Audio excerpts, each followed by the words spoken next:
ভয়ভীতি ছড়ানো হয়েছে, ভোট কাস্টিং কম হয়েছে, ভীতিকর পরিবেশ তৈরি করা হয়েছে। আমরা যারা 11 দলছি একসাথে ইলেকশন করেছি, তাদের পক্ষ থেকে বারবার কমিশনকেও বলা হয়েছে, স্থানীয়ভাবে বলা হয়েছে, কিন্তু এটার কোনো পদক্ষেপ আমরা সন্তোষজনকভাবে পাই নাই। নির্বাচন শেষ হলো 4:30টায়, নির্দিষ্ট সময় অনুযায়ী 7:30টায় শুরু হয়েছে। 2 থেকে 3 ঘন্টা পার হওয়ার পরও দেখা গেছে ভোট কাস্টিং আশানুরূপ ছিল না। আবার শেষ দিকে কিছু কিছু কেন্দ্রে যে ভোট কাস্ট হয়েছে, 4:20-এর মধ্যে যে রেজাল্টটা রেকর্ড আমরা পেয়েছি, পরে পূর্ণাঙ্গ রেজাল্ট হওয়ার পরে দেখা যাচ্ছে সেই সেম কেন্দ্রে অস্বাভাবিকভাবে ভোট কাস্টিং দেখানো হয়েছে। তাইলে এখানে ব্যালট অতিরিক্ত ব্যবহার, এক্সট্রা ব্যালট ব্যবহার হয়েছে কিনা এটা প্রশ্ন থেকে গেল। সব মিলে ইলেকশন ভোট গ্রহণের প্রক্রিয়ার মধ্যে এই ত্রুটিগুলো লক্ষ্য করা গেছে। সেকেন্ড হচ্ছে ভোট গণনার ক্ষেত্রে কোথাও কোথাও এজেন্টকে ফোর্স করে বের করা হয়েছে, আবার যারা ছিলেন নিষ্ক্রিয় করা হয়েছে, কমপ্লেন দিলে ধমকি হুমকি দেওয়া হয়েছে, এ ধরনের কমপ্লেনও আছে।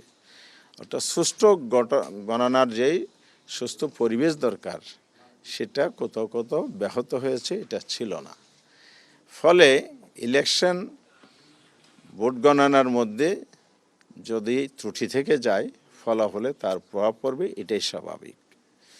রেজাল্ট শিটেও দেখা গেছে ঘষা মাজা, কাটাছিটা, ওভাররাইটিং, এবং অনেক জায়গায় যে অরিজিনাল এজেন্ট ছিলেন প্রার্থীর তার স্বাক্ষর নেওয়া হয়নি রেজাল্ট শিটে।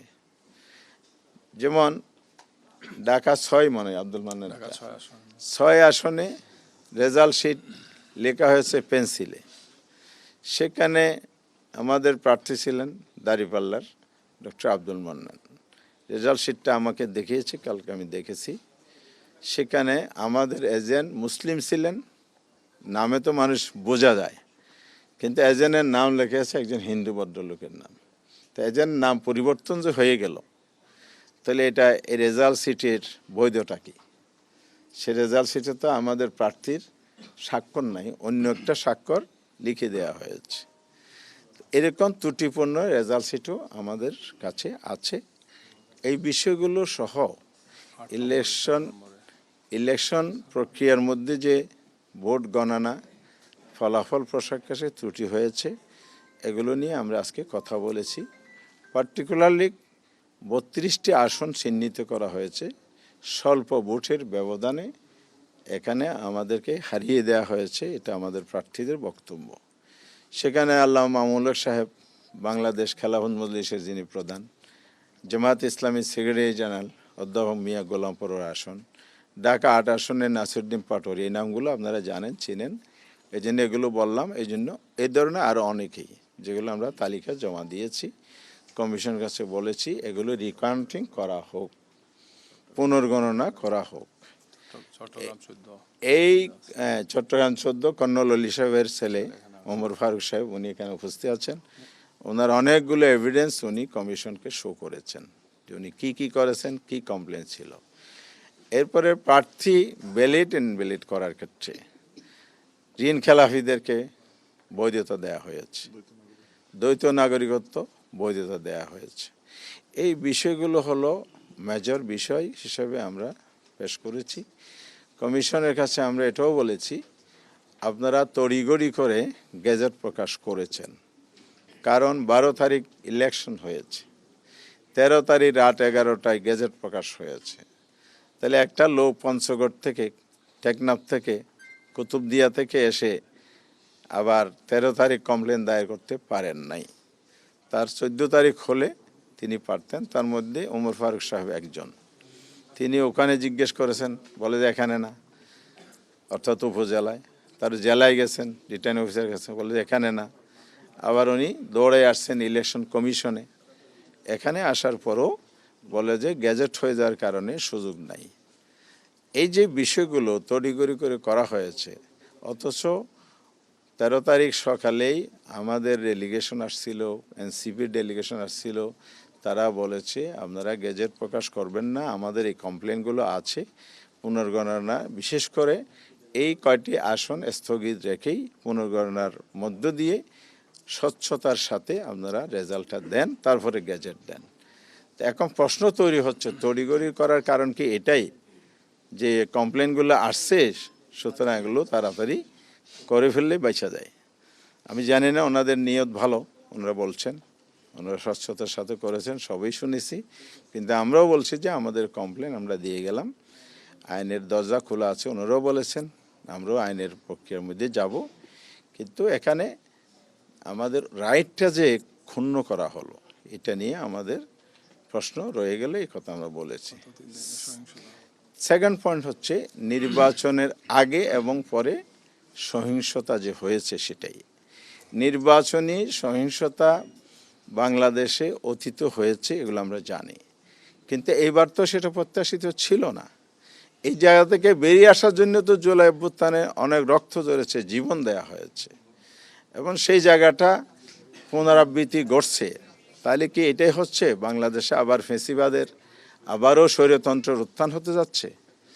আমার বোনরা, আমার মায়েরা, নারীরা আজকে নিরাপদ হলো না। হাতিয়ার ঘটনা কি আপনারা জানেন? 2018 সালের সেই সুবর্ণ সৌরের ঘটনার পুনরাবৃত্তি ঘটেছে। সেদিন কি হয়েছিল? একজন মা, একজন নারী, 4 সন্তানের জননী, তাকে গণধর্ষণের শিকার হতে হয়েছিল। প্রশাসন বলেছে এদিন কোনো ঘটনা ঘটে নাই। হাতিয়া তো একই সুর বাজতেছে। তাহলে সেই স্বৈরাচারী আমলের সুর যদি এই সময়ে বাজে, তাহলে এখানে গুণগত পার্থক্যটা কোথায়? দেশ কোন দিকে যাচ্ছে, এই ব্যাপারে আমরা কনসার্ন। এরপরে আমার নিজের আসনও 3 জন নারীকে আঘাত করা হয়েছে, মাথা ফেটে দেওয়া আছে, রক্তাক্ত করা হয়েছে। বাংলাদেশের বিভিন্ন জায়গায় অসংখ্য, আমরা 54টি জেলার রিপোর্ট সাবমিট করেছি, গণমাধ্যমে আসা রিপোর্ট, আমাদের বিভিন্ন সোর্সের রিপোর্টের ভিত্তিতে সহিংস ঘটনাগুলো।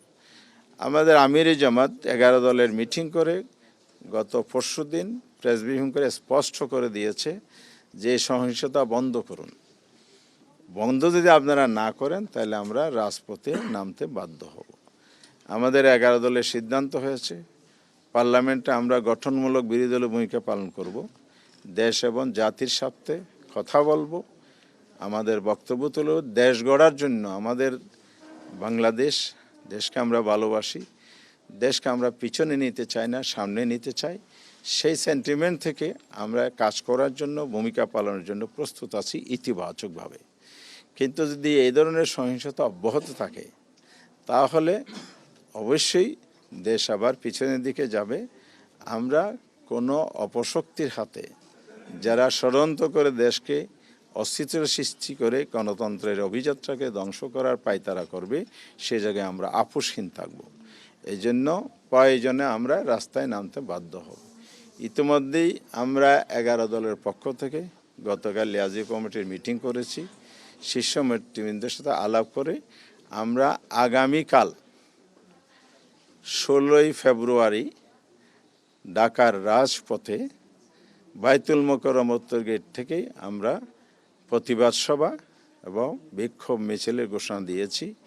কারণ হচ্ছে এই সহিংসতা বন্ধ করতে হবে। বিকাল 4:30টায় জনগণকে সাথে নিয়ে আমরা এটা প্রতিবাদ করতে চাই।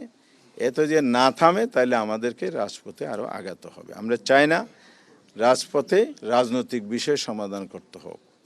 দেশে একটি পার্লামেন্ট গঠিত হয়েছে, হয়তো 2 দিন পরে শপথ হবে। সেই পার্লামেন্টে রাজনীতির সকল আলোচনার কেন্দ্রবিন্দু হোক, এটাই গণতান্ত্রিক রেওয়াজ, পলিটিক্যাল কালচার নতুন দ্বারা আমরা তৈরি করতে চাই। কিন্তু যারা অধিক সংখ্যক আসনে বিজয়ী হয়ে সেই পথে না হেঁটে অসুস্থ পথে যেতে চান, জনগণ সেটা মেনে নেবে না। জনগণকে সাথে নিয়ে আমরা এটা রুখে দেবো ইনশাআল্লাহ। আরেকটা বিষয় হলো সংস্কার। খানা ভোট হয়েছে, এখানে অবাক হওয়ার মতো বিষয়, বিভিন্ন আসনে আপনার ধানের শীষ প্রার্থী বা তাদের জোটের প্রার্থী যা ভোট পেয়েছে, না ভোট পড়েছে সেই পরিমাণ। তাহলে সংস্কার সবাই মিলে করার জন্য আমরা জুলাই সনদ রচনা করলাম, কিন্তু ভোটের রেজাল্টটা এরকম হয়েছে কিভাবে? এটাও দেশবাসী অবশ্যই বিবেচনায় আনবে আগামী দিনে। তবে আমরা এই জায়গায় স্পষ্ট করতে চাই, অনেক রক্তের বিনিময়ে জুলাই সনদ তৈরি হয়েছে, অনেক চেষ্টা, অনেক শ্রম সাধনা, রাষ্ট্রীয় কোষাগারের অর্থব্যয়, অনেক মানুষের অনেক সময় স্যাক্রিফাইস করার মধ্যে দিয়ে এটা হয়েছে।